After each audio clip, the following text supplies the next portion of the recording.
Great. Well, first of all, thank you all for fighting for free speech. If we don't have free speech, we don't have democracy. We don't have our fundamental human needs to speak.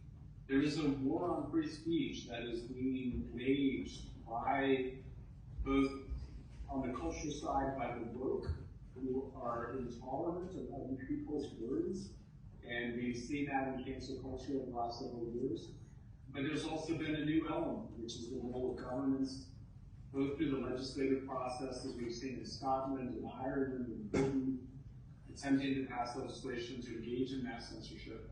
And then we've also seen the involvement of the intelligence and security agencies, which is very disturbing, and it has all of the signs of being very similar to what George Orwell described in 1984, very similar to the Spanish Inquisition. It's all done secretly, without people being able to see the evidence against them, without the right of appeal. And this is happening. We saw a huge outcry against this in Scotland. We've seen an outcry in Ireland.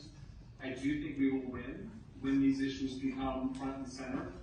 But I do think that we are really counting on all of you in the European Parliament to push back against Thierry Breton, who is abusing his power against a small committee of bureaucrats to decide what's true and false. We don't want a ministry of truth. We want to be able to have open debate, and we don't want censorship. So I appreciate you all taking on this cause, and please be in touch with me if we can help with our investigations. We'll be meeting in June this year with investigators from around the world who are identifying a very similar pattern of behavior, focused on misinformation, hate, which is, by the way, a universal human emotion, human condition.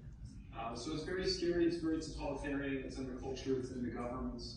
But I do think that ultimately, when these fights are come out in the open, like they have in Scotland, like they did in Brazil, like they did in Ireland, we will win because the public doesn't want to be censored. So thank you guys very much, and I'm going to turn it back over to Marcel. I appreciate you all.